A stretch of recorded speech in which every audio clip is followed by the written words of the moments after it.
آیت نمبر 62. اعوذ باللہ من الشیطان الرجیم. بسم اللہ الرحمن الرحیم.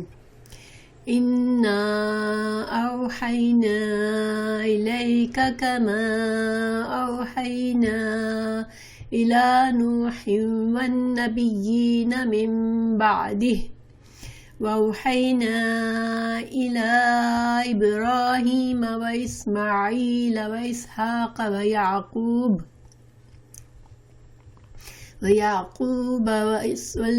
والأسباط وعيسى وأيوب ويونس وهارون وسليمان وآتينا داود زبورا. تو یہ آیات کا پچھلی آیات سے تعلق ہے. پچھلے تقریباً آیت نمبر 153 سے یہ سلسلہ چل رہا ہے اور اللہ تعالیٰ نے یہود کے اعتراضات کے جواب میں یہ ساری آیات نازل فرمائی ہیں. تو انشاءاللہ ہم آگے چلتے ہیں. اِنَّا یہ کتنے الفاظ ہیں؟ اِنَّا کتنے الفاظ ہیں؟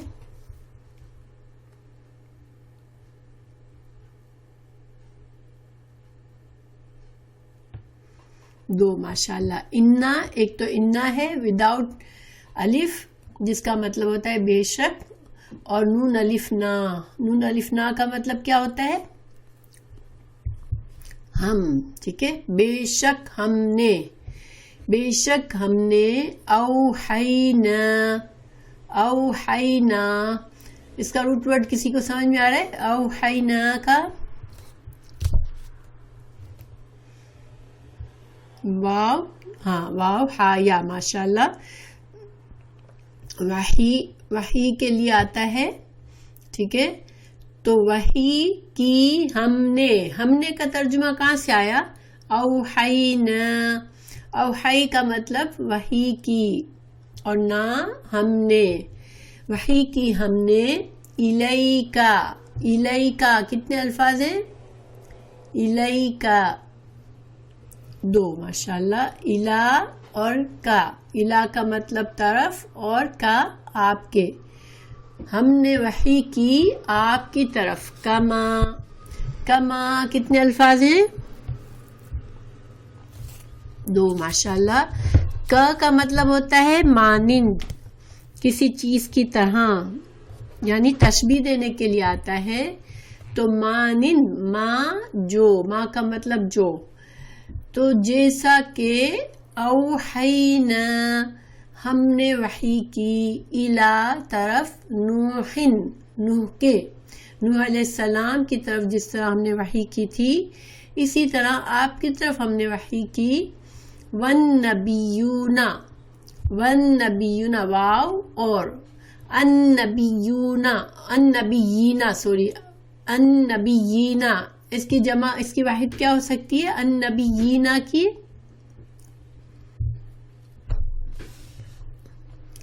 النبی، ہاں النبی. تو اب دیکھیں ہم نے وحی کی آپ کی طرف جیسا کہ ہم نے وحی کی نوح علیہ السلام کی طرف اور انبیاء کی طرف. اب دیکھیں یہاں پر وحی کی کا حکم انبیاء پر بھی لگے گا. ٹھیک ہے کہ ہم نے جیسے نوح پر وحی کی اسی طرح ہم نے دوسرے انبیاء کی طرف وحی کی. اب یہ سیم حکم وحی کرنے کا حکم اس پر کیسے پتا چلا ہمیں؟ کیونکہ واو حروف عطف آیا ہے. میں نے آپ کو پیچھے بتایا تھا کہ جب واو دو اسموں کے درمیان واو آتا ہے تو جو کام دو اسم یا دو فعل کے درمیان، تو جو کام واو سے پہلے ہو رہا ہوتا ہے وہی کام واو کے بعد والے اسم پہ ہو رہا ہوتا ہے. تو جیسے ہم نے وحی کی آپ کی طرف اسی طرح جیسے کہ ہم نے وحی کی تھی نوح کی طرف اور ہم نے وحی کی تھی دوسرے انبیاء کی طرف. ٹھیک ہے. من بعدہ، من سے، بعد ہی اس کے. ہی کی ضمیر کس طرف جائے گی؟ آپ کو سمجھ آ رہی ہے؟ ہم نے وحی کی آپ کی طرف جیسا کہ ہم نے وحی کی نوح کی طرف اور دوسرے انبیاء کی طرف. اس کے بعد، تو اس کے بعد ہی کی ضمیر کس کی طرف جاری ہے؟ نبی کی طرف نہیں، نوح علیہ السلام، نوح کی طرف. دیکھیں ہم نے جیسے ہم نے اسی طرح آپ کی طرف وحی کی جیسے کہ ہم نے نوح کی طرف کی تھی، اور ہم نے ان کے بعد دوسرے انبیاء کی طرف کی تھی. ٹھیک ہے، تو یہ ہی ضمیر نوح کی طرف اشارہ کر رہی ہے. وَأَوْحَيْنَا، اور وحی کی ہم نے، اِلَى طرف، ابراہیم کی طرف، وَإِسْمَاعِيلَ، اسماعیل کی طرف، وَإِسْحَاقَ.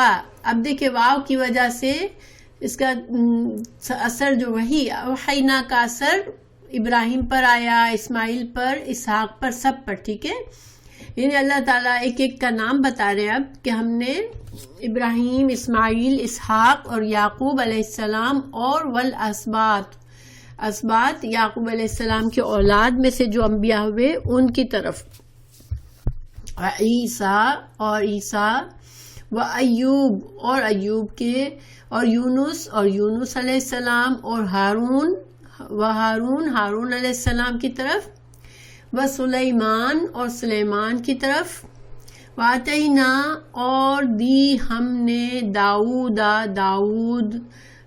زبوراً، داؤد کو ہم نے زبور دی. ٹھیک ہے، اب اس کا ترجمہ رننگ ٹرانسلیشن کیا بنتا ہے اس آیت کا؟ یقیناً ہم نے آپ کی طرف اسی طرح وحی کی ہے جیسے کہ نوح علیہ السلام اور ان کے بعد والے نبیوں کی طرف کی، اور ہم نے وحی کی ابراہیم اور اسماعیل اور اسحاق اور یعقوب اور ان کی اولاد پر، اور عیسیٰ اور ایوب اور یونس اور ہارون اور سلیمان کی طرف، اور ہم نے داؤد علیہ السلام کو زبور عطا فرمائی. تو یہ تو ترجمہ ہے. اب کچھ باتیں سمجھنے کی ہے اس آیت کا پیچھے سے تعلق. ٹھیک ہے، آیت 53 میں یہود کے کچھ علماء نے یہ اعتراض کیا رسول اللہ صلی اللہ علیہ وسلم پر کہ آپ جو ہیں، آپ کی موسیٰ علیہ السلام کو تو ایک ساتھ کتاب دی گئی تھی، اور آپ کی کتاب جو ہے وہ آپ جو دعویٰ کر رہے ہیں قرآن کا، تو وہ ایک ساتھ نہیں آئی. تو ہم تو آپ پر جب مانیں گے جب آسمان سے ہم کتاب کو اترتا ہوا دیکھیں آپ کی طرف. ٹھیک ہے، تب ہم آپ کو نبی مانیں گے. یہ بہت ہی غلط قسم کا مطالبہ تھا، کیونکہ یہودی تو اہل کتاب تھے، وہ جاہل نہیں تھے. ان کو اللہ تعالیٰ کا طریقہ معلوم تھا کہ اللہ تعالیٰ کس طرح سے اللہ نے انبیاء پر وحی کرتا ہے اللہ تعالیٰ. مگر انہوں نے یہ اعتراض کیوں کیا تھا؟ ان کے بہت سارے اعتراضات تھے رسول اللہ صلی اللہ علیہ وسلم پر کہ ہم تو ان کی کوئی نشانی نہیں پاتے تورات میں. پھر یہ کہتے تھے کہ اللہ تعالیٰ نے حضرت موسیٰ علیہ السلام کو جو شریعت دے دی وہ مکمل شریعت تھی. اس کے بعد یہ اللہ تعالیٰ کوئی ضرورت نہیں ہے کہ اللہ تعالیٰ کوئی اور شریعت اتارے آپ کے ذریعے تو اور کسی اور کو نبی بنائے. اور پھر انہوں نے یہ کہا تھا کہ آپ کی کتاب تو اس طرح سے آ ہی نہیں رہی ہے جس طرح سے آنی چاہیے. آپ کی کتاب کو آسمان سے اترنا چاہیے تھا ایک ساتھ، اور ہم یہ ساری چیزیں نہیں ہیں، اس وجہ سے ہم آپ پر ایمان نہیں لا سکتے. وعلیکم السلام ورحمۃ اللہ. زلیخا، تو دیکھیں یہ سارے اعتراضات جھوٹے تھے، اور صرف حسد کی وجہ سے تھا، بغض کی وجہ سے تھا، اور اپنے تکبر کی وجہ سے تھا. اور ہم پہلے کئی بار اس بات پر بات کر چکے ہیں کہ یہودی جو اس وقت مدینہ میں تھے وہ ان کا رول بہت اہم تھا. کیونکہ وہ اہل کتاب تھے. اب اسلام، اللہ تعالیٰ نے اپنے اسلام بھیجا اپنے نبی کے ذریعے، تو یہ ضروری تھا کہ وہ اہل کتاب جو اللہ کو ماننے والے ہیں، جن کو پہلے سے اللہ تعالیٰ نے ان کی کتاب میں حکم دے دیا تھا کہ رسول اللہ صلی اللہ علیہ وسلم آئے تو ان کی مدد کرنا، ان پر ایمان لانا اور اسلام کے مشن کو تم ہیلپ کرنا. اس کے بجائے انہوں نے الٹا کام کیا کہ اسلام کو روکنے کی ہر ممکن کوشش کی، رسول اللہ صلی اللہ علیہ وسلم کو قتل تک کرنے کی کوشش کی. اور آپ صلی اللہ علیہ وسلم پر اس طرح سے الزامات لگائے کہ اور لوگ بھی کنفیوز ہو رہے تھے، اور لوگ بھی اس اسلام کی طرف آنے سے ڈرتے تھے کہ یہ یہودی تو جاننے والے ہیں، اللہ کی کتابوں کو جاننے والے ہیں، اگر یہ یقین نہیں کرتے آپ صلی اللہ علیہ وسلم پر تو ہم کیسے مانیں۔ تو یہ ساری وجوہات تھی جس کی وجہ سے اللہ تعالیٰ بہت سخت ناراض ہوا۔ ورنہ دیکھیے اسلام جو ہے، اسلام کی دعوت جب انسان کو دی جاتی ہے، سب فوراً نہیں مانتے، کوئی مانتا ہے کوئی نہیں مانتا، لیکن اگر خاموشی سے نہیں مانتا کوئی انسان، بس اپنی دنیا میں رہتا ہے کہ اسلام کے خلاف اٹھ کر پریشانیاں نہیں کھڑا کرتا، اسلام کا دشمن نہیں بن جاتا، تو اس کا جرم چھوٹا ہے کہ چلو اس نے کفر کیا، اللہ کا دین، اللہ نے اس کے لیے موقع فراہم کیا کہ وہ اس کو ہدایت مل جائے، مگر اس نے ہدایت کو قبول نہیں کیا تو اس نے اپنا نقصان تو کیا، اور اس کے اپنا آخرت کا اس نے اپنا مستقبل خراب کر لیا، کیونکہ اللہ تعالیٰ کی یہ شرط ہے کہ جنت جو ہے وہ ایمان کے بغیر نہیں ملنی ہے۔ انسان دنیا میں کتنا بھی سینسیبل زندگی گزار لے، لیکن اگر اللہ تعالیٰ ہی سے بالکل غافل رہا، اللہ کو پہچانا ہی نہیں، نہ اللہ کو اپنا خالق مانا، نہ اللہ کی فرما برداری کو ضروری سمجھا، تو پھر جو ہے وہ انسان اللہ کا باغی ہے، اللہ کا فرما بردار نہیں ہے، تو اس کو سزا ملنی ہے۔ ظاہری بات ہے اس کو آخرت میں پھر اللہ تعالیٰ جنت نہیں دے گا، کیونکہ جنت اللہ نے اپنے فرما بردار بندوں کے لیے بنائی ہے۔ دیکھیے یہ ہو نہیں سکتا، دنیا میں بھی ایک انسان بہت زیادہ کوآپریٹو ہے، بہت محنت کر رہا ہے، ایک مشن میں بہت ہیلپ کر رہا ہے، اور دوسرا انسان اس مشن کے خلاف جا رہا ہے، تو دونوں کے ساتھ سیم رویہ نہیں ہوگا لوگوں کا۔ تو اسی طرح اللہ تعالیٰ بھی ایک نیک انسان کو، ایک مومن کو، ایک فرما بردار کو اور ایک نافرما بردار کو جس نے دین کو ریجیکٹ کر دیا، دونوں کو سیم ٹریٹمنٹ نہیں دے گا، اس لیے کہ جنت تو اللہ کی مہمان ہی ہے۔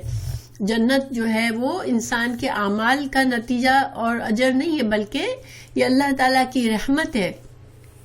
اعمال کا نتیجہ تو یہ ہے کہ انسان اپنے نیک اعمال سے اپنے آپ کو اللہ کے جو احسانات ہیں اس کا شکر ادا کرنے کی کوشش کرتا ہے اور گناہگار نہیں ہوتا، کیونکہ اللہ تعالیٰ نے ہمیں جو بھی نعمتیں دی ہے وہ اللہ نے، ایک بچہ پیدا ہوتا ہے، سنتا ہے، دیکھتا ہے، خوبصورت اس کا جسم ہوتا ہے، وہ اس جسم کو اتنے سالوں تک استعمال کر کے لائف انجوائے کرتا ہے، تو یہ ساری اللہ کی نعمتیں ہیں۔ تو انسان جب اللہ کا فرما بردار بنتا ہے، ایمان لاتا ہے، شکر گزار بنتا ہے، تو اصل میں ہم کیا کر رہے ہوتے ہیں؟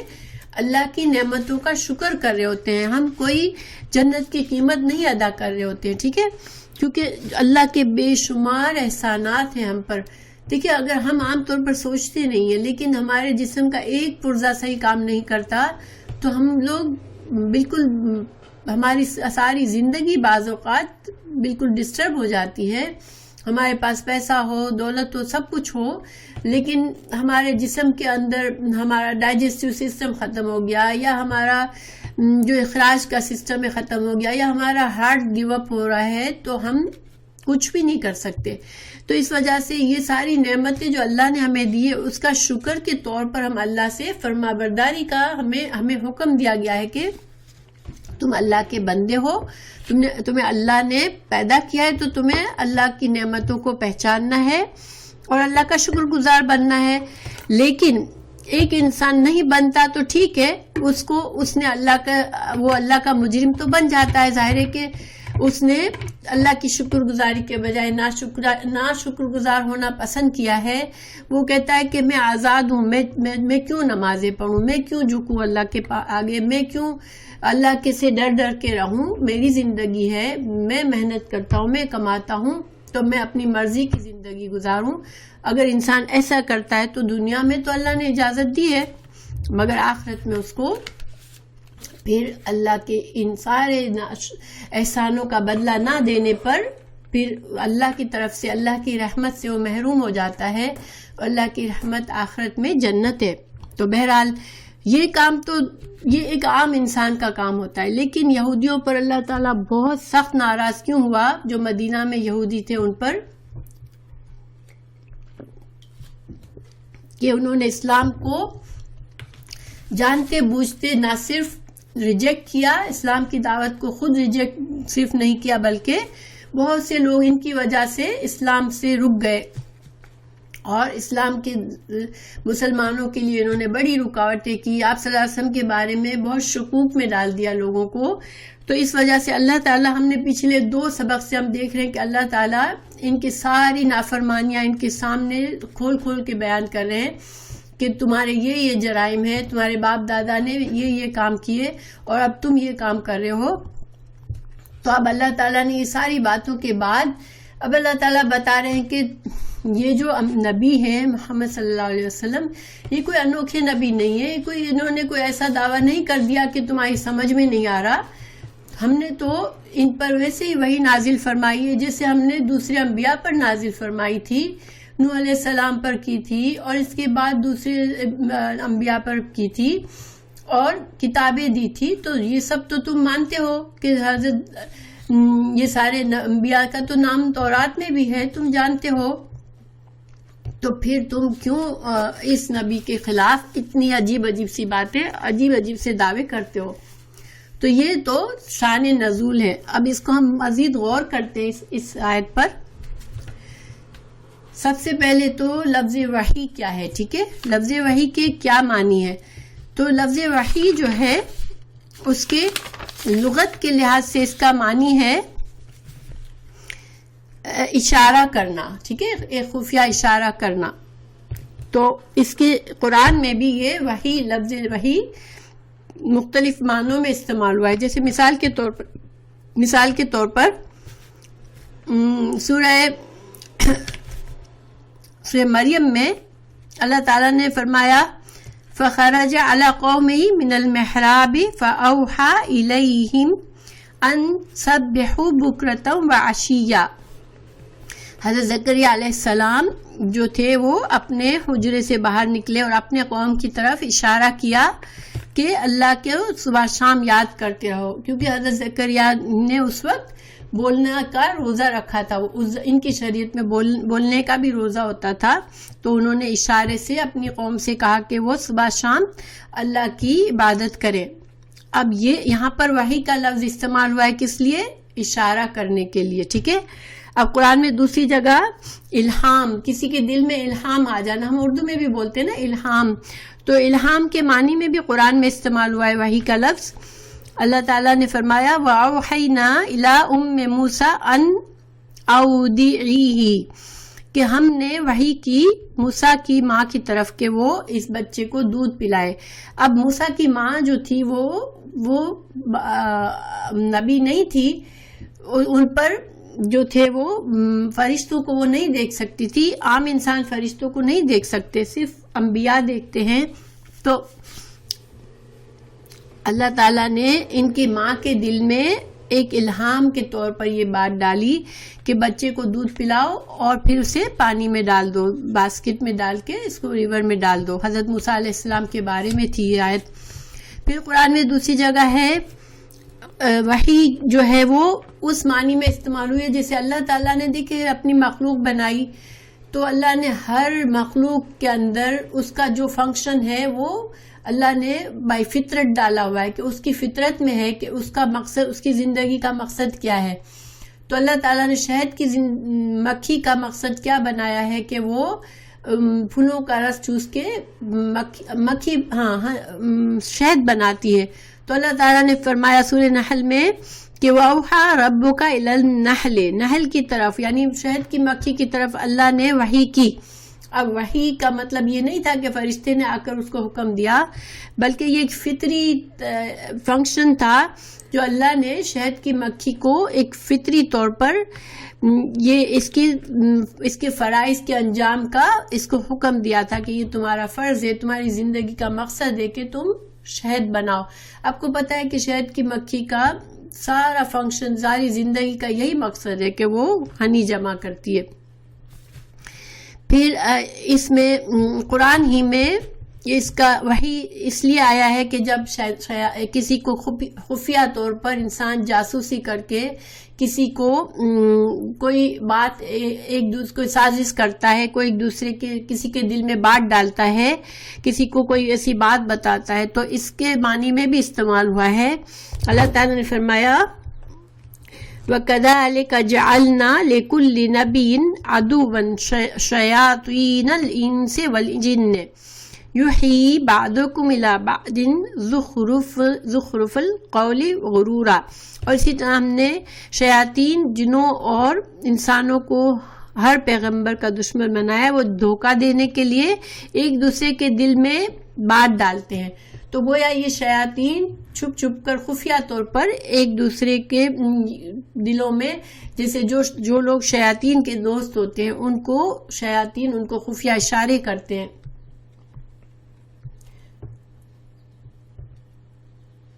حضرت سلیمان کی طرف اشارہ ہے نہیں، مگر یہ کہ انبیاء کے خلاف سازش بھی کرتے ہیں نا، یہ جو شیاطین ہیں ہر نبی کے دشمن ہوتے ہیں اور ان کے خلاف سازش کرتے ہیں، اور جو ان کے اپنے دوست ہوتے ہیں ان کے دلوں میں بات ڈالتے ہیں۔ بہرحال یعنی کہ یہ سارے معنی وحی کے ہیں۔ میں آپ کو اتنی ڈیٹیل میں کیوں بتا رہی ہوں وحی کے معنی؟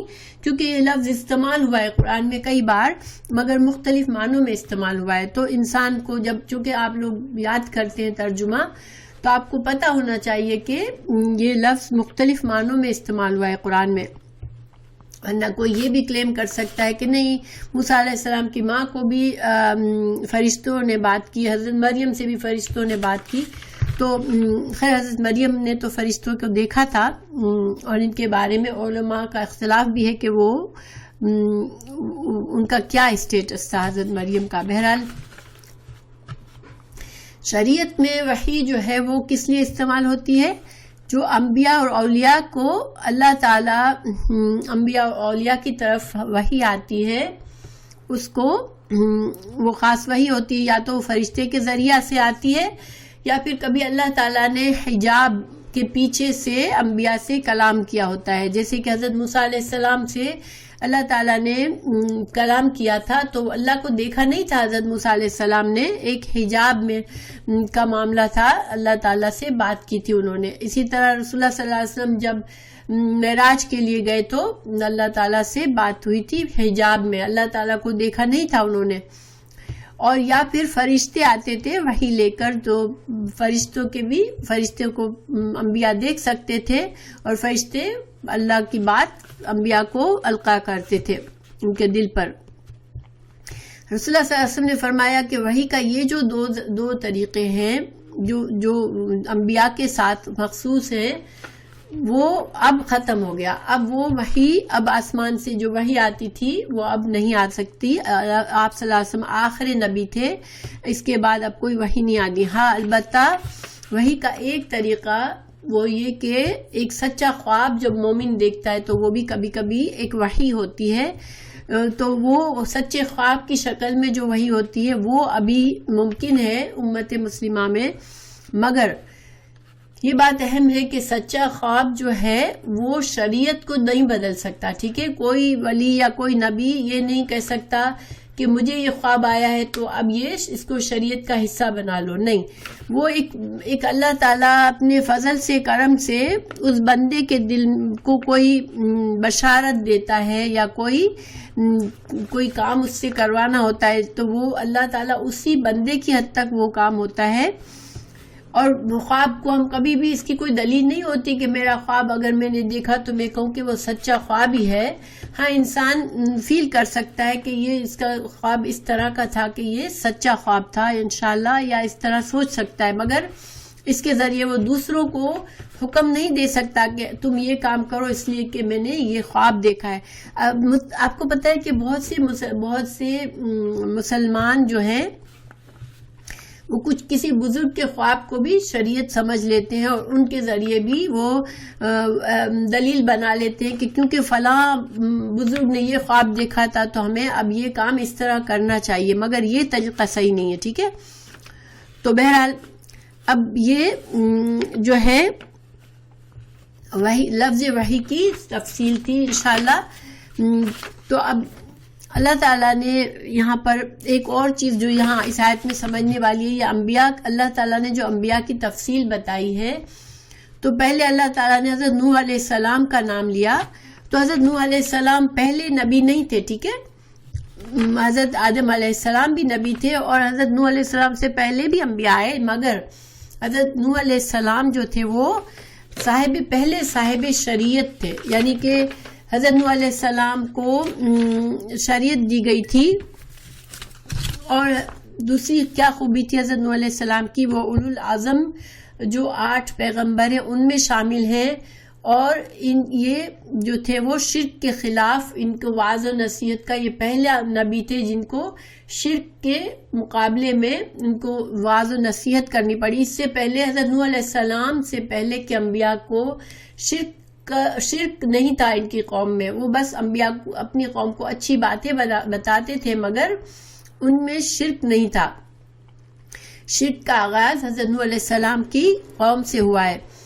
اور اس کے علاوہ حضرت نوح علیہ السلام کی جو قوم تھی وہ پہلی قوم تھی جس پر عذاب آیا تھا. تو حضرت نوح علیہ السلام کا نام سب سے پہلے لیا گیا.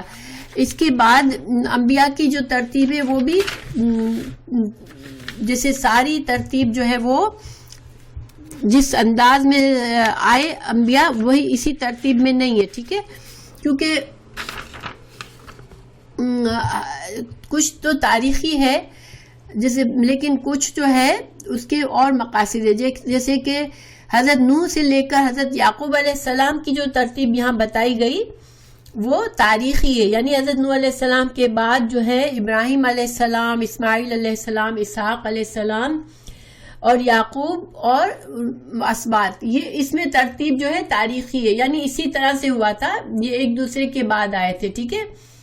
لیکن اس کے بعد جو ہے دیکھیں عیسیٰ علیہ السلام کا نام پہلے آ گیا اور ایوب علیہ السلام کا بعد میں، پھر یونس کا بعد میں، ہارون اور سلیمان کا بعد میں آیا. تو عیسیٰ علیہ السلام جو تھے وہ ان انبیاء میں سب سے آخری نبی تھے. تو یہ ترتیب جو تھی یہ اس میں کیا معاملہ ہے کہ یہ اس خاص نوع کی ہے، یعنی کہ ان کی خاص نوع تائید الہی میں یہ سارے انبیاء جو تھے وہ ان کی کچھ خصوصیات سملر تھیں، اس وجہ سے ان کو الگ رکھا ہے، یعنی کہ ان کو ایک ساتھ ذکر کیا ہے. مگر اس میں تاریخی وہ نہیں ہے کہ یہ نبی پہلے آئے وہ نبی، اس لیے کہ حضرت عیسیٰ علیہ السلام پہلے نہیں تھے. اور داؤد علیہ السلام کا ذکر سب سے بعد میں الگ سے کیوں کیا؟ داؤد علیہ السلام کا ذکر خاص کرنے کا مقصد یہاں پر آتینا داؤد زبوراً، کہ زبور پر خاص توجہ دینے کے لیے. دیکھیں زبور جو تھی وہ بھی اسی طرح قرآن کی طرح تھوڑی تھوڑی نازل ہوئی تھی، ٹھیک ہے، ون شاٹ میں نازل نہیں ہوئی تھی. لیکن یہودی زبور کو مانتے تھے کہ زبور اللہ نے بھیجی تھی.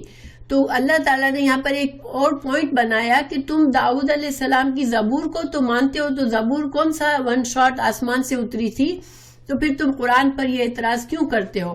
تو یہ مقصد ہے، ٹھیک ہے. اور یہ جو تنوین ہے زبور، یہاں پر ال ہونا چاہیے تھا. تنوین جو ہے وہ خاص ایک توجہ دلانے کے لیے ہے. میں نے آپ کو بتایا بعض اوقات ایک اسم خاص ہوتا ہے اس کو عام تنوین کے ساتھ کر کے بتایا جاتا ہے، تو یہ ایک اشارہ ہوتا ہے کہ یا زبور پر زور دیا گیا ہے، ٹھیک ہے، کہ زبور کو تو تم مانتے ہو، پھر تم قرآن پر کیوں اعتراض کرتے ہو. تو یہ اس آیت کا انشاءاللہ خلاصہ ہے کہ مقصد یہودیوں کے اس اعتراض کا جواب دینا تھا اور ان کو تنبیہ بھی دینی تھی، ان کو سمجھانا تھا کہ ان کی آنکھیں کھولنی تھی کہ یہ تم کیا کر رہے ہو، ایسے جھوٹے اعتراضات قرآن پر کیوں کر کے تم اپنے سر پر گناہ باندھتے ہو. کیونکہ پیچھے بھی ہم نے دیکھا کہ اللہ تعالیٰ نے فرمایا کہ ہم نے ان کے گناہوں کی وجہ سے ان پر بہت سی حلال چیزیں حرام کر دی تھی. اگر ڈریم میں آپ صلی اللہ علیہ وسلم نہیں، دیکھیں ڈریم میں اگر کوئی کہتا ہے کہ مجھے رسول اللہ صلی اللہ علیہ وسلم آئے تھے اور مجھے یہ حکم دیا ہے تو اب یہ تم کام کرو، یہ شریعت کی دلیل نہیں ہے، ٹھیک ہے. کوئی انسان، بہت سے لوگ اس طرح سے کرتے ہیں کہ آپ صلی اللہ علیہ وسلم آئے تو اب ہم اس کو مانیں.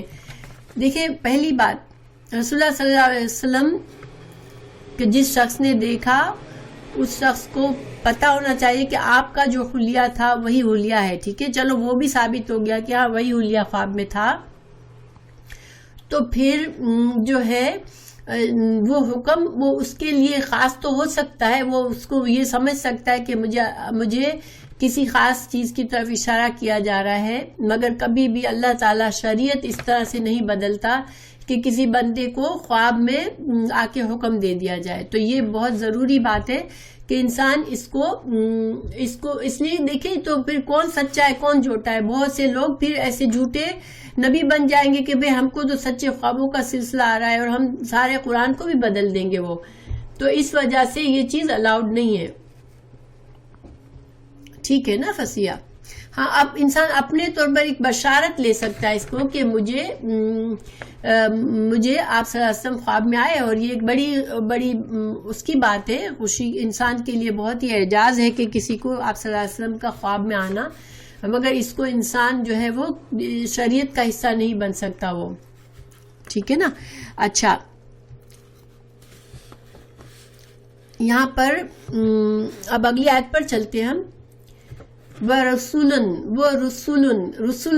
رسولن یہ واحد ہے یا جمع ہے؟ رسولن واحد ہے یا جمع ہے؟ جمع ہے، ماشاءاللہ. رسول کی جمع رسول ہوتی ہے، ٹھیک ہے. تو اللہ تعالیٰ یہاں فرما رہے ہیں اور رسول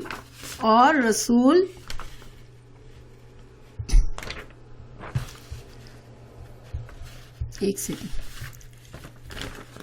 اوکے. قد قصصنا یعنی کئی رسول ہیں، قد تحقیق، قصصنا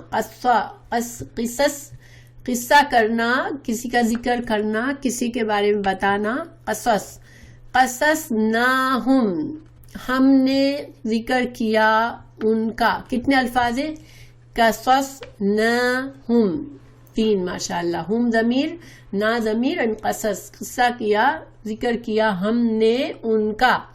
علیکا یہ ہم ضمیر کہاں جا رہی ہے؟ ہم ضمیر کس کو اشارہ کر رہی ہے؟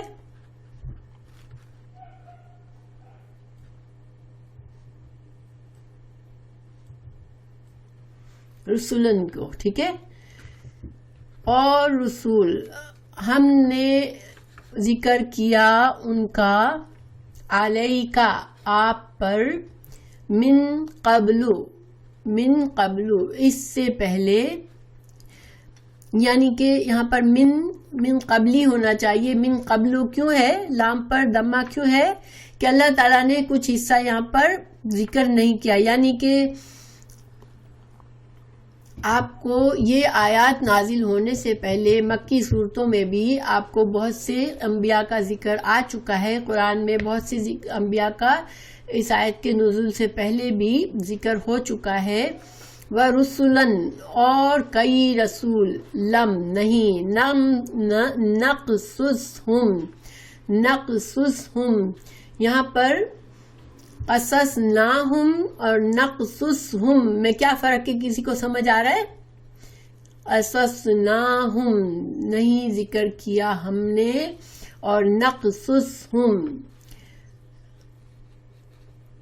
اوکے. یہ جو ہے یہ مضارع ہے، ہم نے نہیں کیا اور ہم نے کیا ہے، یعنی کہ یہ لم نقصص یہ فعل مضارع، ٹھیک ہے.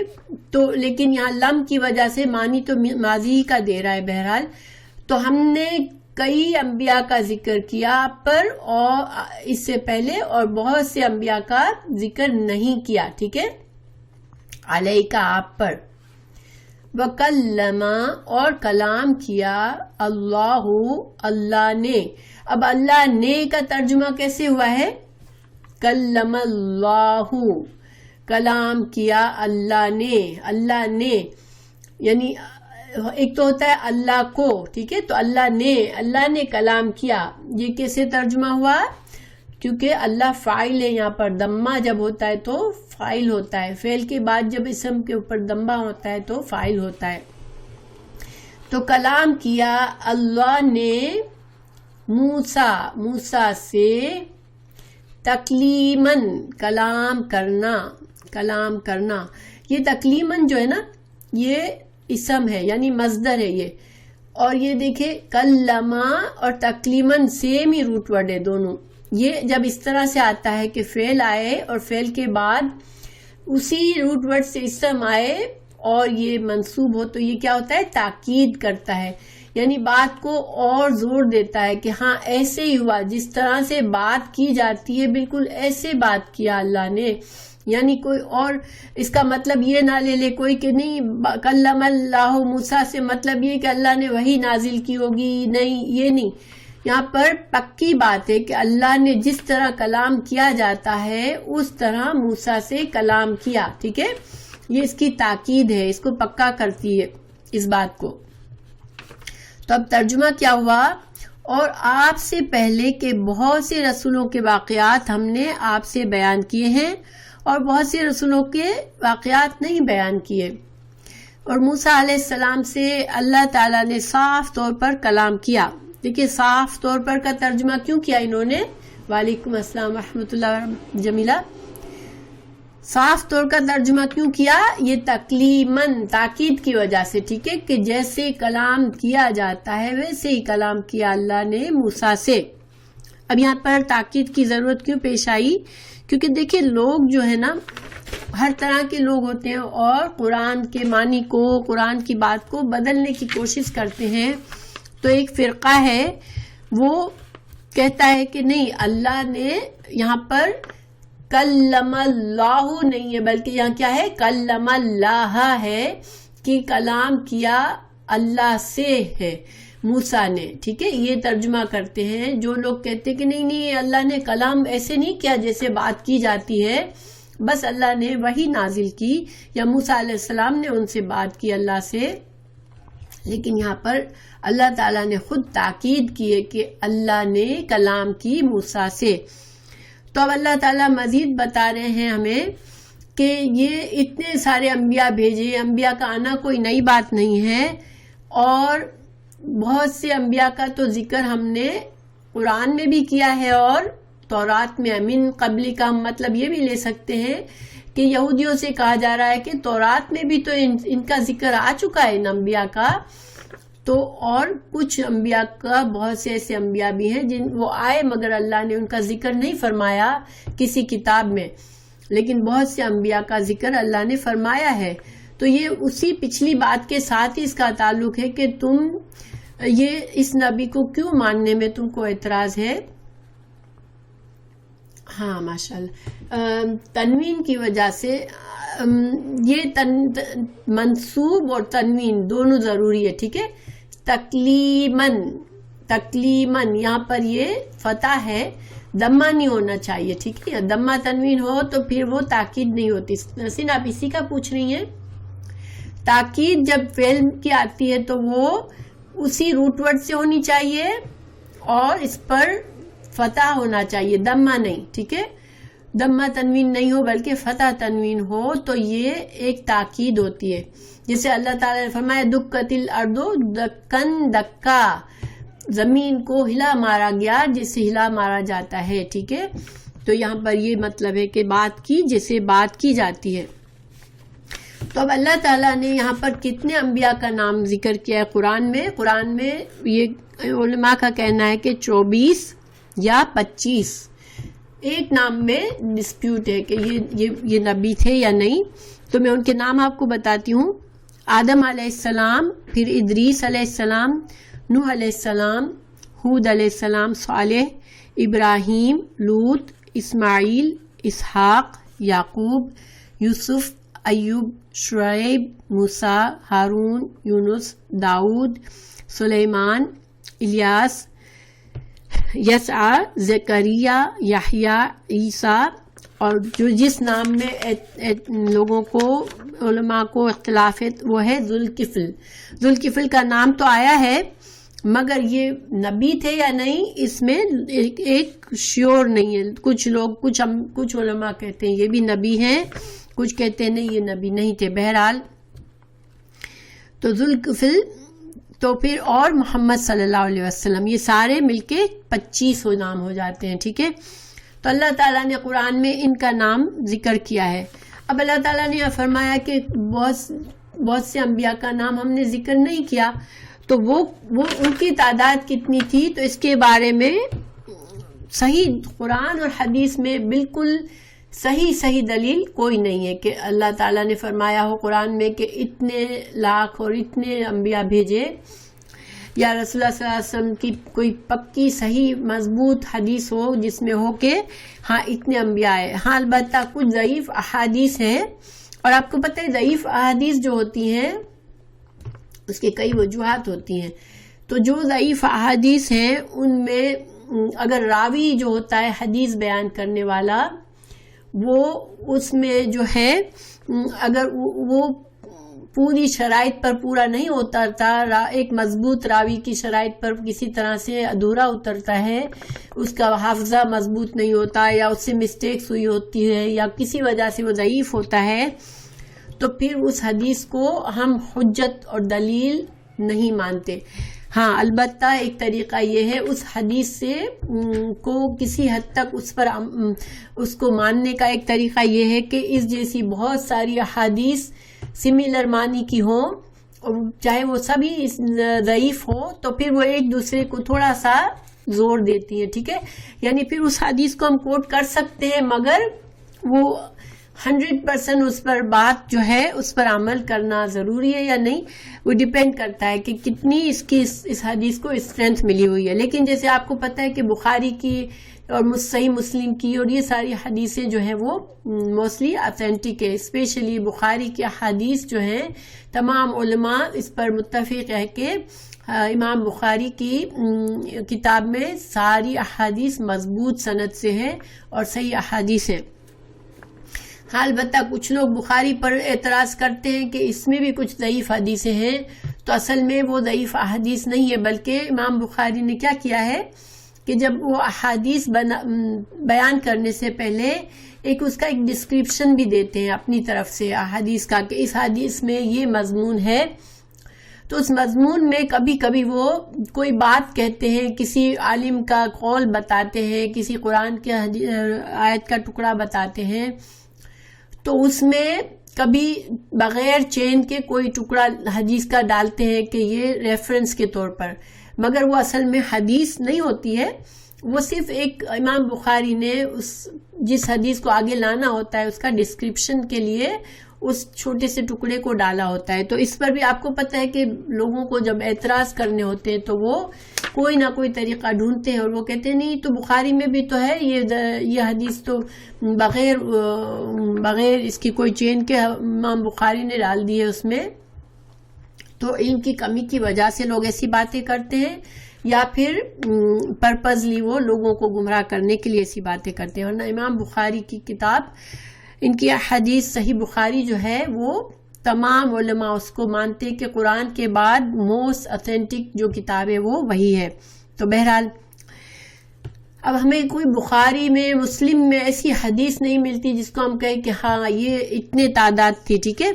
ہاں البتہ یہ جو بہت سی ضعیف احادیث میں سے جو کہ اگر ان کو سب کو دیکھا جائے تو اس میں سے ایک بات امام شیخ البانی کہتے ہیں کہ ساری ضعیف احادیث کو دیکھنے کے بعد ایسا لگتا ہے کہ 1,24,000 انبیاء آئے، ٹھیک ہے، اور ان میں سے 313 جو تھے وہ رسول تھے اور باقی نبی تھے، اور نبی اور رسول میں بہت سے فرق ہوتے ہیں، مگر ایک خاص فرق یہ ہوتا ہے کہ رسول جو ہوتا ہے وہ اس کی وہ شریعت لے کر آتا ہے، اور نبی جو ہوتا ہے وہ پچھلے جو رسول ہوتی ہے اس کی شریعت کو ہی آگے بڑھاتا ہے۔ تو بہرحال اب سوال یہ ہے کہ کیا ہم اس پر یقین رکھیں کہ 1,24,000 انبیاء آئے؟ تو دیکھیں بہتر یہ ہوتا ہے کہ جو باتیں قرآن میں جن کے بارے میں اللہ تعالیٰ نے ضروری نہیں سمجھا کہ جس کو مینشن کرے، رسول اللہ صلی اللہ علیہ وسلم نے ضروری نہیں سمجھا کہ زور دے کے اس بات کو امت تک پہنچائیں، تو ہمیں ایسے اس میں بحث کی حجت میں پڑھنا ہی نہیں چاہیے۔ اگر ہم یہ صرف بلیو کرتے ہیں کہ ہاں ٹھیک ہے اللہ تعالیٰ نے ہر قوم لکھا ہے قرآن میں کہ ہر قوم میں اللہ نے انبیاء بھیجے، تو بس ٹھیک ہے ہمارے لیے اتنا کافی ہے کہ کئی انبیاء آئے شروع سے آدم علیہ السلام کے بعد، اور اللہ تعالیٰ مختلف موقع پر مختلف انبیاء بھیجتے رہے، مگر ہمیں یہ عقیدہ ہے ہمارا، اور ہمیں یہ واضح طور پر بتایا گیا کہ رسول اللہ صلی اللہ علیہ وسلم جو تھے وہ آخری نبی ہیں۔ اب کوئی نبی اگر کہتا ہے میں نبی ہوں تو وہ جھوٹا ہے، ٹھیک ہے۔ تو بہرحال اب پھر آگے نیچے اللہ تعالیٰ فرما رہے کلم اللہ موسیٰ تکلیما، اللہ تعالیٰ نے موسیٰ سے بات کی جیسا کہ بات کیا جاتا ہے۔ تو یہ ایک طرح سے اس کے کیا فائدے ہیں اس ٹکڑے کے؟ ایک تو موسیٰ علیہ السلام کی ایک شرف ہے، یہ موسیٰ علیہ السلام کو یہ شرف دیا گیا کہ اللہ نے ان سے کلام کیا، ٹھیک ہے۔ تو یہ ایک تو ان کا شرف بتایا گیا۔ دوسرا، اس سے اللہ کی صفت کلام واضح ہوتی ہے کہ اللہ تعالیٰ کلام بھی کرتا ہے، ٹھیک ہے۔ اللہ کی صفت جب قرآن میں آ جاتی ہے تو اس کا مطلب ہے ہمیں ماننا ضروری ہے کہ اللہ تعالیٰ کی یہ صفت ہے کہ اللہ کلام کرتا ہے۔ اب کیسے کلام کرتا ہے؟ کیا ہماری طرح زبان ہے، ہماری طرح منہ ہے؟ یہ ہم اس میں نہیں پڑھتے۔ ہم اللہ کی صفت کلام ایسی ہی ہے جیسی اللہ کی شان کے لائق ہے۔ ہم جو ہے صحیح عقیدہ یہ ہے اللہ کی صفات کے بارے میں کہ جو بھی صفات اللہ کی بتائی گئی وہ ساری کی ساری اللہ کی شان کے لائق ہے، بس کوئی اللہ کی صفات میں اللہ کا ہم پلہ نہیں ہے۔ اللہ کی ساری صفات ایسی ہے جیسی اللہ کے لائق ہے۔ تو یہاں پر اللہ کی صفت کلام کو بھی دلیل ہے ہمارے پاس کہ اللہ نے کلام کیا۔ اب آپ کو پتا ہے کہ یہ ہمیں تو دیکھیے ہمارا علم نہیں ہے تو ہم سوچتے ہیں تو کیا ہوا اس میں کون سی مطلب بہت علم کی بات ہو گئی کہ اچھا اللہ کلام کرتا ہے۔ لیکن دیکھیے فتنہ اٹھانے والے بہت ذریعے ڈھونڈتے ہیں اور فتنہ اٹھاتے ہیں۔ آپ کو پتا ہے جب امام حنبل کا نام آپ نے سنا ہوگا، ان کے زمانے میں جو مسلمان بادشاہ آیا وہ یونانی فلسفے میں پڑ گیا، ٹھیک ہے۔ اب اس نے یہ فتنہ اٹھایا کہ قرآن جو ہے وہ اللہ کی مخلوق ہے، اللہ کا کلام نہیں ہے۔ تو اب اس کو یہ اپنا اس سے اس کو کیا فائدہ تھا کہ اگر اللہ کی مخلوق ہے قرآن تو اس کا مطلب ہے مخلوق جو ہے وہ فانی ہوتی ہے، تو قرآن بھی فانی ہے، اور قرآن ضروری نہیں ہے کہ ہمیشہ ہر دور میں ہم قرآن کی بات کو مانیں، ٹھیک ہے۔ اس کا یہ مقصد تھا کہ وہ اپنے مرضی کی شریعت نکالے۔ تو اب اس زمانے میں اگر بادشاہ کی بات تو کوئی نہیں سنتا، ایسے ہی دین کی بات تھی، بہت عقیدے کی بات تھی، تو اس نے کیا کیا، چونکہ امام حنبل اس زمانے کے مشہور عالم تھے اور امام تھے، اور لوگ ان کی بات کو، ان کے فتووں پر ایمان لاتے تھے، یقین کرتے تھے، تو انہوں نے امام حنبل کو بلا کر کہا کہ تم یہ فتویٰ دو کہ قرآن جو ہے وہ مخلوق ہے اللہ کی اور اللہ کا کلام نہیں ہے، اور اللہ کی صفت کلام اللہ کی نہیں ہے، اللہ کلام نہیں کرتا۔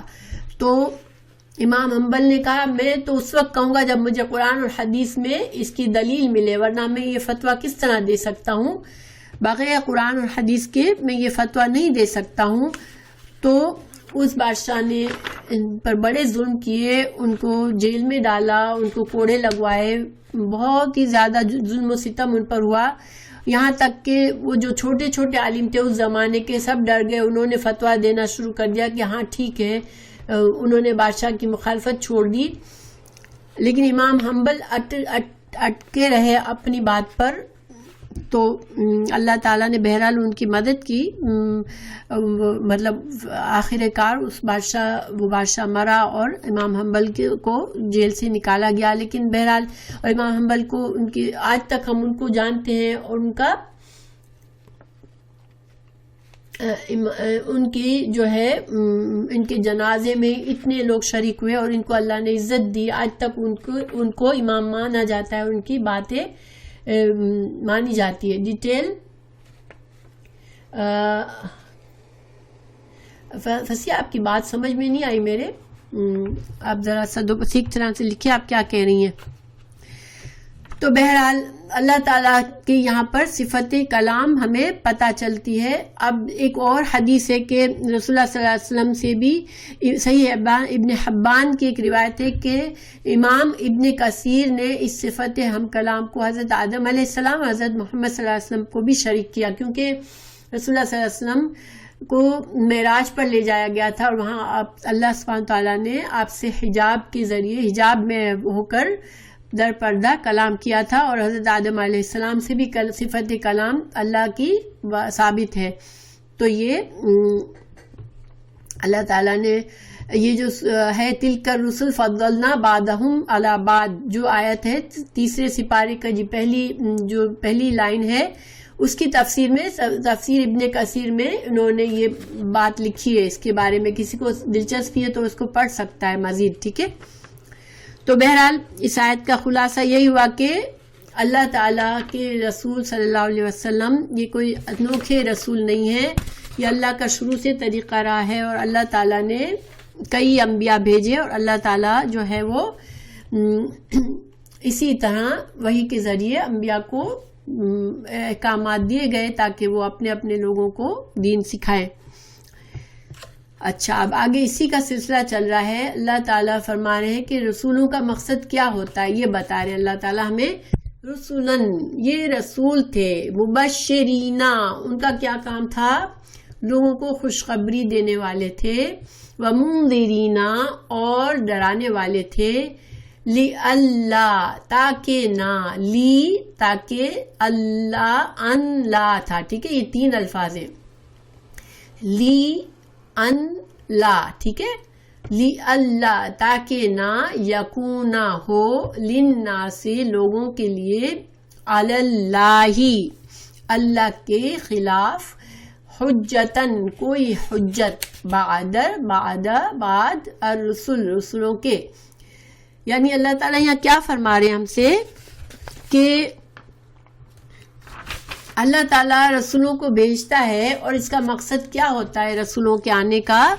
تاکہ لوگ کل جب ان کو آخرت میں جب ان کے اعمال کی سزا دی جائے، ان کے نا ایمان لانے پر، اللہ کو نہ ماننے پر ان کو سزا دی جائے، تو یہ نہ کہے کہ لو ہمیں تو کیا پتا تھا کہ اللہ ہے، اللہ تو نے کوئی رسول تو نہیں بھیجا تھا جو ہمیں معلوم ہو، تو لوگ یہ آبجیکشن نہ لیں۔ اس وجہ سے قرآن میں دوسری جگہ پر ہے کہ وَلَوْ أَنَّا أَهْلَكْنَاهُمْ بِعَذَابٍ مِّن قَبْلِهِ لَقَالُوا رَبَّنَا لَوْلَا أَرْسَلْتَ إِلَيْنَا، کہ جب ہم ان کو عذاب دیتے آخرت میں تو وہ کہتے اے رب تو نے ہماری طرف رسول کیوں نہیں بھیجا تھا، اگر رسول بھیجتا تو پھر ہم مان لیتے اور ہم آج عذاب کے حقدار نہ بنتے۔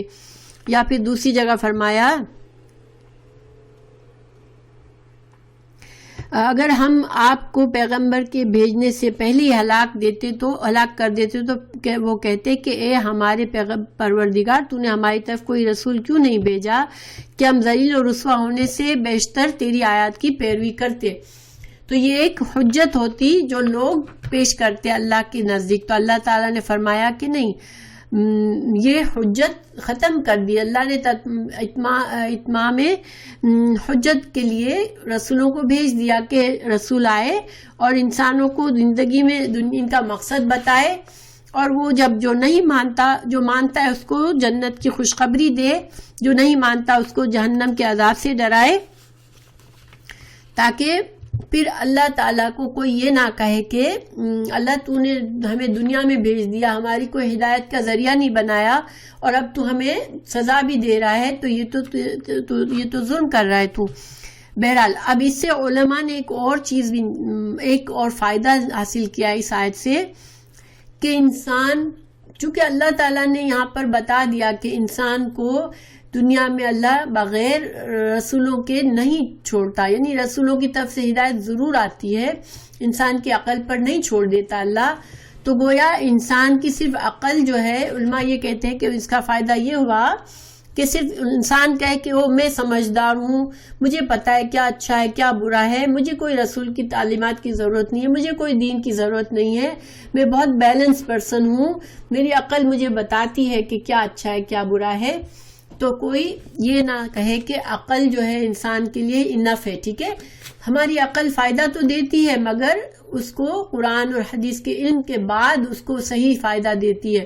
ہم کہیں کہ ہمیں قرآن اور حدیث کے علم ضرورت نہیں ہے اور ہماری عقل ہمیں کامیابی تک پہنچائے گی، تو یہ دنیا میں تو ہو سکتا ہے مگر آخرت میں یہ ممکن نہیں ہے، آخرت کی کامیابی کے لیے صرف عقل کافی نہیں ہے۔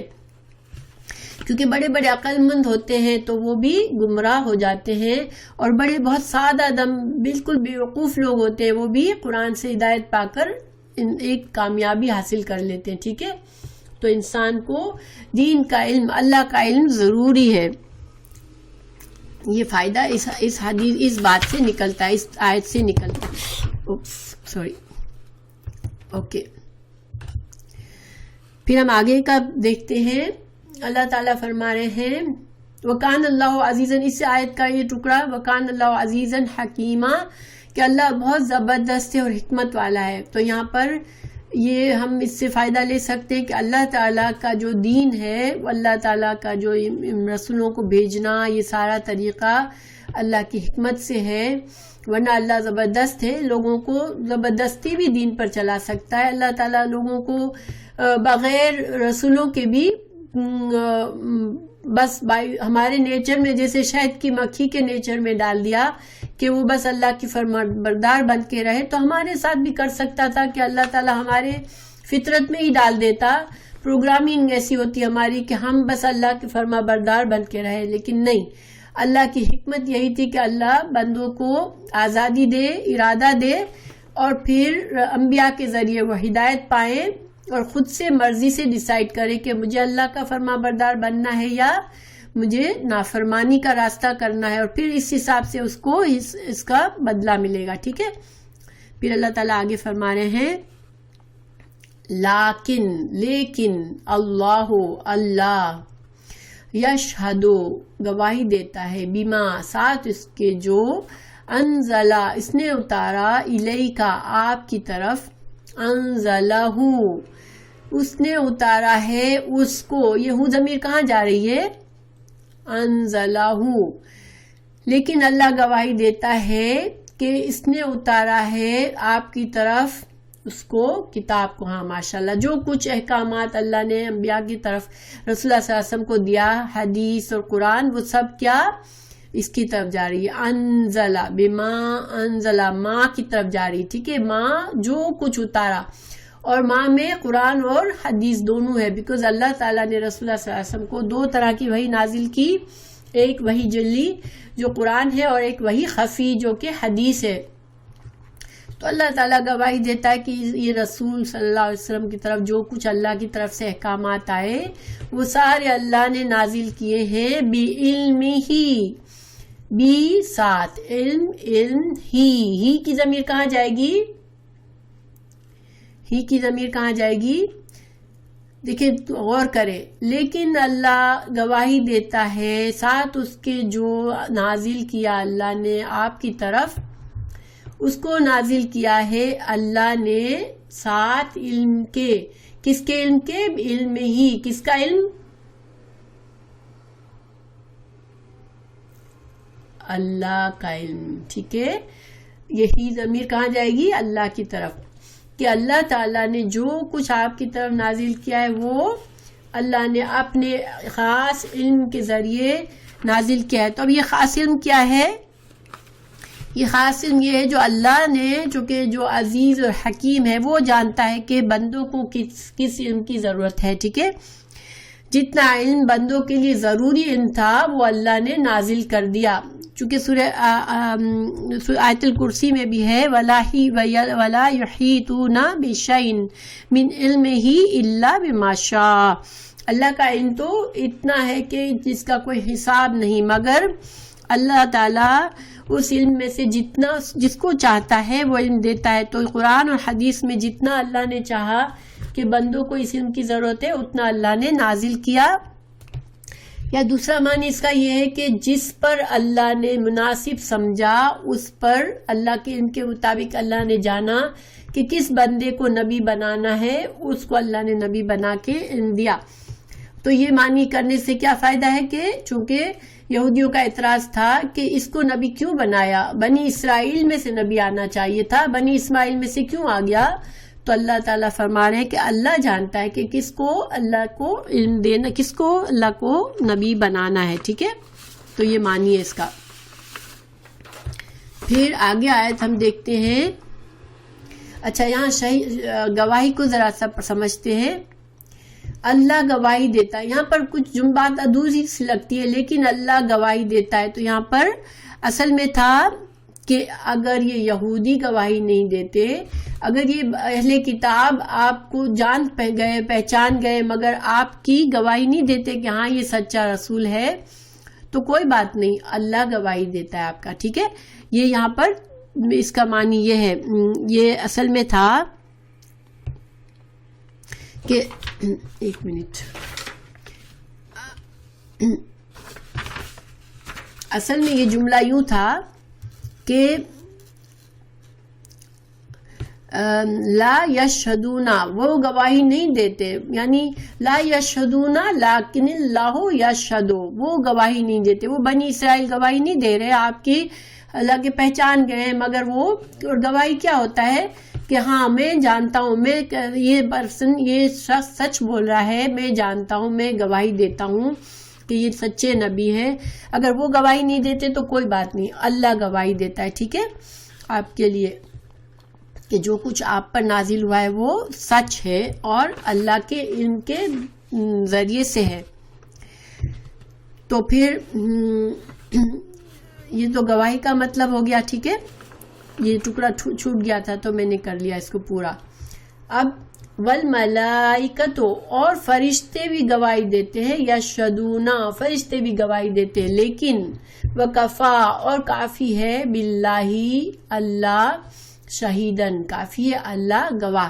یہاں پر ایک گرامر کا پوائنٹ سمجھ لیں، یشہد بی، یشہد بی ما، یہاں بی کے بجائے اگر اللہ ہوتا ہے تو معنی کیا ہو جائے گا؟ یشہد علی ہوگا تو کیا معنی ہوگا؟ کسی کے خلاف گواہی دینا. یشہد بی کیا ہے؟ کسی کے فیور میں گواہی دینا. ٹھیک ہے، یہ آپ کو میں نے پہلے بھی کئی بار سمجھایا ہے کہ جب یہ با ہے یا علی ہے، یہ چیزوں سے فعل کے معنی میں فرق آ جاتا ہے. تو یہاں پر یشہد بی ما، گواہی دیتا ہے اس کے بارے میں، اس کے فیور میں. اگر یشہد علی ہوتا تو گواہی دیتا ہے اس کے خلاف. ٹھیک ہے، یہ بات کلیئر ہے؟ اچھا، اب آگے بڑھتے ہیں. ان الذین، بے شک وہ لوگ، کفروا، جنہوں نے کفر کیا، وصدوا، اور روکا، عن سبیل اللہ، اللہ کے راستے سے، قد ضلوا، تحقیق وہ گمراہ ہو گئے، تحقیق وہ بھٹک گئے، ضلالا، دلال، گمراہی، بعیداً، دور کی گمراہی. دیکھیں، یہ جنہوں نے کفر کیا، چونکہ اللہ تعالیٰ نے سورہ بقرہ کے شروع میں ان کو دعوت دین دی تھی، یا بنی اسرائیل آمنوا بما انزل اللہ الیک، اور مجھے آیت بھول گئی، مگر جب یہ بنی اسرائیل کا قصہ شروع ہوا سورہ بقرہ کے شروع میں، تو اللہ تعالیٰ نے سب سے پہلے ان کو دعوت دین دی تھی. ٹھیک ہے، تو انہوں نے کفر کر دیا، انہوں نے انکار کر دیا. تو اللہ تعالیٰ کہہ رہے ہیں کہ جن لوگوں نے انکار کیا، جنہوں نے کفر کیا، اور پھر صدوا عن سبیل اللہ، اور اللہ کے راستے خود تو انکار کیا، مگر بہت سے لوگوں کو الٹی سیدھی باتیں کر کے دین سے روکا، تو پھر وہ ان کا یہ نتیجہ ہوا کہ وہ گمراہی میں اتنے دور چلے گئے کہ اب وہ واپس نہیں آ سکیں گے. دیکھیے، گناہ میں انسان جتنا زیادہ گرتا ہے، جتنا زیادہ آگے بڑھتا ہے، پھر کیا ہوتا ہے؟ وہ پھر گناہ سے نکل نہیں سکتا. اگر انسان احساس ہوتا ہے فوراً پلٹ آتا ہے، توبہ کرتا ہے تو وہ بچ جاتا ہے. لیکن جو انسان ایک گناہ کرتا ہے پھر ضد اور ہٹ درمی سے اسی پہ اڑا رہتا ہے کہ نہیں، میری بات صحیح ہے، بس مجھے یہی کرنا ہے، میں صحیح ہوں، تو پھر وہ اتنا گمراہ ہو جاتا ہے کہ پھر اس کے لیے بچنے کی چانس نہیں رہتے، اس پر وہ ہدایت کی طرف پھر نہیں آ سکتا. پھر آگے اللہ تعالیٰ فرمائے، انا، بے شک، الذین، وہ لوگ، کفروا، جنہوں نے کفر کیا، وظلموا، اور انہوں نے ظلم کیا، لم یکن اللہ، لم ہرگز نہیں ہے، یکن ہے، اللہ لیغفر، کہ وہ بخش دے، لہم، ان کو، ولا، اور نہ، لیہدیہم، ہدایت دے ان کو، طریقاً، راستے کی. تو چونکہ وہ اتنے ضد میں پڑے ہوئے ہیں، اپنے مضر ہیں، اپنے جرم سے وہ معافی نہیں مانگ رہے اور وہ پلٹ نہیں رہے دین کی طرف، تو اللہ اب ان کو کوئی معاف نہیں کرے گا اگر وہ اس حالت میں مر جائیں گے۔ اگر انسان کفر اور ضد میں، انکار میں مرتے دم تک رہتا ہے تو پھر اگر اس کی موت اسی میں آئی تو پھر اللہ پھر آخرت میں کوئی بخشش نہیں دے گا کہ چلو اب کوئی نہیں، وہ آخرت میں اس نے جہنم کو دیکھا اور کہ اللہ اب مجھے معاف کر دے، میں تو غلط تھا، تو اب کوئی معافی نہیں ہے۔ معافی صرف جب تک کہ جب انسان زندہ ہے، اگر موت کے فرشتے کو دیکھ لیا پھر کوئی معافی نہیں ہے۔ تو اللہ تعالیٰ فرما رہے ہیں کہ یہ جو کہ چاہتے ہی گمراہ رہنا ہے، وہ ضد ان کی ختم ہی نہیں ہو رہی، اتنا سمجھایا جا رہا ہے۔ آپ کو دیکھو کتنے آیات آئی ہیں بنی اسرائیل کے بارے میں، اللہ تعالیٰ نے گھما پھرا کے اتنے سارے واقعات بتائے۔ کیونکہ ان کو اللہ تعالیٰ جھنجھوڑ رہا تھا کہ تم مان جاؤ، تم ایمان لے آؤ۔ یہ نہیں تھا کہ ان کی ساری چیزیں قرآن میں صرف ان کی برائی نہیں بیان کرنے کا مقصد تھا، بلکہ ان کو جھنجھوڑا جا رہا تھا۔ کوئی انسان اچھی طرح نہیں مانتا تو اس کو انسان پھر دوسرے طریقے سے سمجھاتا ہے، تو ان کو جھنجھوڑا گیا، یہ بھی ایک طرح سے جھنجھوڑا جا رہا ہے، ان کو وارننگ دی جا رہی ہے کہ دیکھو اب بھی سنبھل جاؤ، تم اگر اسی ضد میں پڑے رہو گے تو پھر کیا ہوگا، پھر تم کو ہدایت نہیں نصیب ہوگی، اور تم اگر مر گئے اسی حالت میں تو پھر اللہ تمہیں معاف نہیں کرے گا۔ تمہیں پھر کون سا طریقہ دیکھنا پڑے گا، تمہیں جہنم کا طریقہ دیکھنا پڑے گا، یعنی جہنم کا راستہ دیکھنا پڑے گا۔ اللہ مگر طریقہ راستے کے جہنم کے، خالدین ہمیشہ رہیں گے، فیہا اس میں، ابدن ہمیشہ ہمیشہ۔ دیکھیے ابدن بھی تاکید کے لیے، زور دینے کے لیے بڑی خطرناک جیسے وارننگ ہے یہ، کہ اگر انسان اسی ضد میں رہا، اپنے اللہ کی نافرمانی میں ہی رہا، تو پھر اسی میں موت آئی اسے، تو اللہ تعالیٰ پھر اسے جہنم میں ڈالے گا اور اس کو ہمیشہ رہنا پڑے گا۔ جو لوگ دین کی طرف نہیں آنا چاہتے، اپنی ضد پہ پڑے رہتے ہیں، ان کو بار بار گھما پھرا کے ان کو دین کی بات بتا دی جاتی ہے، پھر بھی نہیں مانتے، تو پھر یہ بڑی سخت وارننگ ہے۔ تو اللہ تعالیٰ فرما رہے ہیں کہ پھر ان کو ہمیشہ ہمیشہ جہنم میں رہنا ہے۔ وَكَانَ ذَلِكَ، اور ہے یہ بات اللہ اللہ پر، یسیرن آسان۔ ذالکہ کا اشارہ کہاں جا رہا ہے، جہنم میں ڈالنے کی طرف، کہ جہنم کی طرف لے جانا، جہنم میں ہمیشہ رکھنا لوگوں کو۔ اللہ چاہے تو اللہ کا کوئی پوچھنے والا نہیں ہے۔ نو دس از دا لاسٹ آیا، فنش۔ ہاں میں نے غلطی سے 67 آیت لکھی تھی، مگر لیسن ہمارا 69 تک تھا، انشاءاللہ بس آج فنش ہو گیا ہمارا لیسن، ٹھیک ہے۔ تو پھر ان کے لیے اللہ تعالیٰ جو ہے وہ اللہ کے لیے آسان ہے، اللہ کو کوئی پکڑنے والا نہیں ہے، اور وہ لوگ جو ضد اور عناد اور بغض میں اس ہدایت کو ٹھکرا رہے ہیں، ان کو جہنم میں ڈالنا، ان کو ہمیشہ رکھنا اللہ کے لیے بالکل آسان ہے۔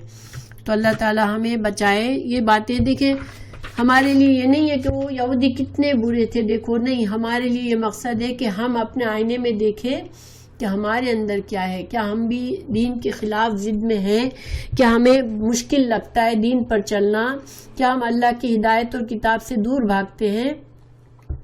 اگر ایسی باتیں ہیں تو ہم آج سنبھل جائیں، بیکاز یہ باتیں اللہ کو ناراض کرنے والی ہیں۔ تو اللہ تعالیٰ مسلمانوں کی مدد کرے، اللہ تعالیٰ مسلمانوں کو اس نقش قدم پر چلنے سے بچا لے جو کہ آج چل رہے ہیں مسلمان، لیکن اللہ تعالیٰ اصلاح فرما دے ہماری سب کی، اللہ تعالیٰ ہم سب کا خاتمہ ایمان پر کرے، آمین۔ تو انشاءاللہ ہماری لیسن پورا ہوا۔ جزاک اللہ خیر۔ اور زرگونا، مجھے بہت خوشی ہوئی آپ آئیں، اللہ تعالیٰ آپ کو بھی